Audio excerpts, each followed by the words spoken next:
ಮಾಡಬಹುದಾದಂಥ ಕೆಲವು ಕೆಲಸಗಳನ್ನು ದೇವರು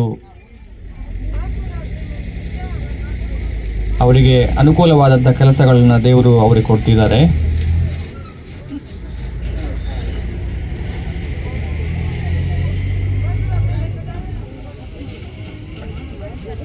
ಕಸ ಗುಡಿಸೋದನ್ನ ಒಬ್ಬರಿಗೆ ನಿರ್ವಹಿಸ್ತಿದ್ದಾರೆ.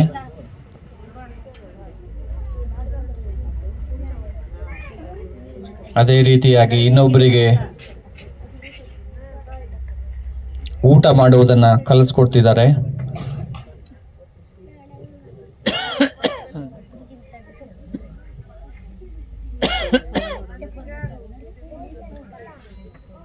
ಅದೇ ರೀತಿಯಾಗಿ ಇನ್ನೊಬ್ಬರಿಗೆ ಮೊಬೈಲನ್ನು ಹೇಗೆ ಬಳಸಬೇಕೆಂಬುದಾಗಿ ಕಲಿಸ್ಕೊಡ್ತಿದ್ದಾರೆ.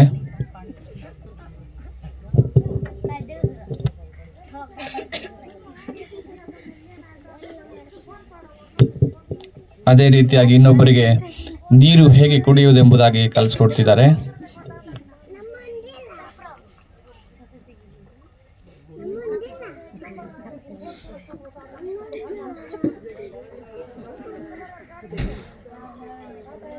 ಅದೇ ರೀತಿಯಾಗಿ ಇನ್ನೊಬ್ಬರಿಗೆ ತಲೆ ಹೇಗೆ ಬಾಚ್ಕೊಳ್ಬೇಕೆಂಬುದಾಗಿ ಕಲಿಸ್ಕೊಡ್ತಿದ್ದಾರೆ.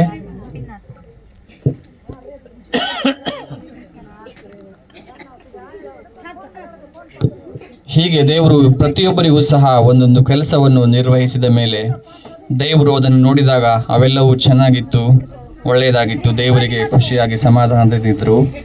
ಹೀಗೆ ನಡೆಯುವಂಥ ಕಾರ್ಯದಲ್ಲಿ ಸಮಯದಲ್ಲಿ ಲೋಕದ ಕೆಡುಕನಾದ ಸೈತಾನನು ಸಹ ಅಲ್ಲಿ ಪ್ರವೇಶ ಮಾಡ್ತಾನೆ. ಪ್ರವೇಶ ಮಾಡಿದ ಮೇಲೆ ದೇವರು ಮನುಷ್ಯರಿಗೆ ಕಲಿಸಿಕೊಟ್ಟಂಥ ಆ ಕೆಲಸಗಳನ್ನು ನೋಡಿದಾಗ ಲೋಕದ ಕೆಡುಕನಾದ ಸೈತಾನನಿಗೆ ಯಾಕೋ ಖುಷಿ ಆಗಲಿಲ್ಲ. ಯಾಕಂದರೆ ಮನುಷ್ಯನು ಚೆನ್ನಾಗಿರುವುದು ಅವನಿಗೆ ಇಷ್ಟ ಇರಲಿಲ್ಲ. ಅದಕ್ಕೆ ಆ ಕೆಲಸವನ್ನು ಅದಲು ಬದಲು ಮಾಡಿಬಿಡ್ತಾರೆ.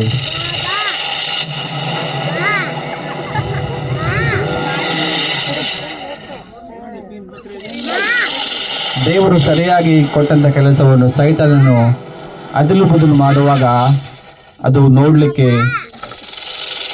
ಚೆನ್ನಾಗಿರುವುದಿಲ್ಲ. ಎಲ್ಲ ಕೆಲಸಗಳು ಉಲ್ಟಾ ಪುಲ್ಟಾ ಆಗಿ ಕಾಣಿಸ್ತವೆ.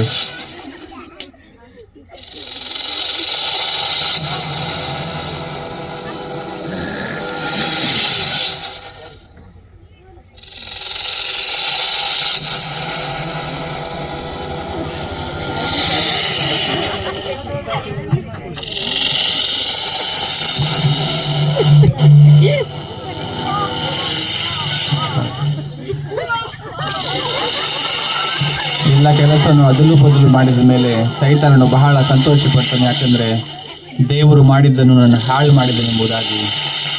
ನಂತರ ದೇವರು ಬಂದು ನೋಡಿದಾಗ ದೇವರಿಗೆ ಆಶ್ಚರ್ಯ ಆಗುತ್ತದೆ, ಏನಪ್ಪ ಇದು ಈ ಥರ ಆಗಿದೆ ಅಂತ ಹೇಳಿ ಮತ್ತೆ ಸೈತಾನನು ಮಾಡಿದ ಎಲ್ಲ ಅದಲು ಬದಲು ಕೆಲಸವನ್ನು ದೇವರು ಸರಿಪಡಿಸ್ತಾನೆ.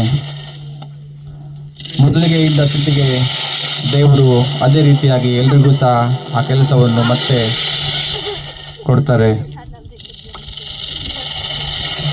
ದೇವರು ಸಮಾಧಾನಕ್ಕೆ ಹೊರತು ಮತ್ಯಾವುದಕ್ಕೂ ಕಾರಣನಲ್ಲ. ದೇವರಿಗೆ ಸಮಾಧಾನ ಅಂದರೆ ಇಷ್ಟ. ದೇವರಿಗೆ ಎಲ್ಲ ಮನುಷ್ಯರು ಚೆನ್ನಾಗಿರಬೇಕು, ಚೆನ್ನಾಗಿ ಕೆಲಸ ಮಾಡ್ಕೊಂಡಿರ್ಬೇಕು ಎಂಬುದಾಗಿ ಇಷ್ಟ. ಅದಕ್ಕೆ ದೇವರು ಸೈತಾನನು ಎಲ್ಲ ಹಾಳು ಮಾಡಿದ ಕೆಲಸವನ್ನು ಮತ್ತೆ ಸರಿಯಾಗಿ ಪುನರ್ಜೋಡಿಸಿ ಮತ್ತೆ ಮನುಷ್ಯರು ಚೆನ್ನಾಗಿ ಕೆಲಸ ಮಾಡಲಿ, ಚೆನ್ನಾಗಿ ಜೀವಿಸಲೆಂಬುದಾಗಿ ದೇವರು ಆಸೆ ಪಟ್ಟು ದೇವರು ಹೋಗ್ತಾರೆ.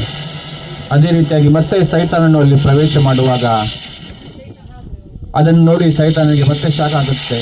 ನಾನು ಮಾಡಿದಂಥ ಎಲ್ಲ ಕೆಲಸ ಮತ್ತೆ ಸರಿ ಜೋಡಿಸಲ್ಪಟ್ಟಿದೆ ಅಲ್ಲ ಎಂಬುದಾಗಿ ಮತ್ತೆ ಸೈತಾನನು ಆ ಕೆಲಸವನ್ನು ಮತ್ತೆ ಅದಲು ಬದಲು ಮಾಡಿ ನಮ್ಮ ಜೀವಿತದಲ್ಲಿ ಅನೇಕ ಕಷ್ಟಗಳನ್ನು, ಅನೇಕ ಹೋರಾಟಗಳನ್ನು ಸೈತಾನನು ತಂದೊಡ್ಡುತ್ತಾನೆ. ಯಾಕಂದರೆ ಮನುಷ್ಯನು ಭೂಮಿಯ ಮೇಲೆ ಚೆನ್ನಾಗಿ ಜೀವಿಸುವುದು ಅವನಿಗೆ ಇಷ್ಟ ಇಲ್ಲ. ಆದ್ದರಿಂದ ಎಲ್ಲ ಕಾರ್ಯಗಳನ್ನು ಆತನು ಮಾಡಿ ಮತ್ತೆ ಓಡೋಗ್ಬಿಡ್ತಾನೆ.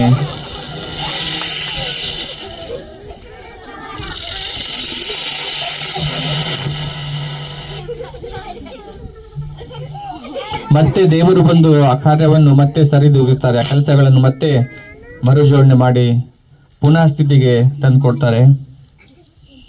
ಆಗ ದೇವರು ಒಂದು ಯೋಚನೆ ಮಾಡ್ತಾರೆ, ನಾನು ಇವ್ರ ಜೊತೆಗೆ ಇದ್ರೆ ಯಾವ ಸೈತಾನನು ಬಂದು ಇವರನ್ನು ಮುಟ್ಟುವುದಿಲ್ಲ ಎಂಬುದಾಗಿ ದೇವರು ಏನ್ ಮಾಡ್ತಾರೆ, ಅವರ ಸಂಗಡ ಇದ್ದು ಅವರನ್ನು ಕಾಪಾಡ್ತಾನೆ. ಅವರ ಸಂಗಡ ಅಂದ್ರೆ ಅವರ ಜೊತೆನೇ ದೇವರು ಇದ್ಬಿಡ್ತಾನೆ.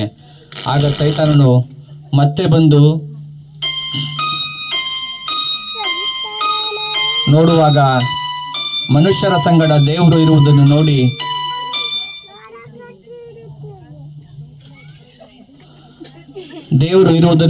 ಸೈತಾನನು ಮನುಷ್ಯರನ್ನು ಮುಟ್ಟಲಾಗದೆ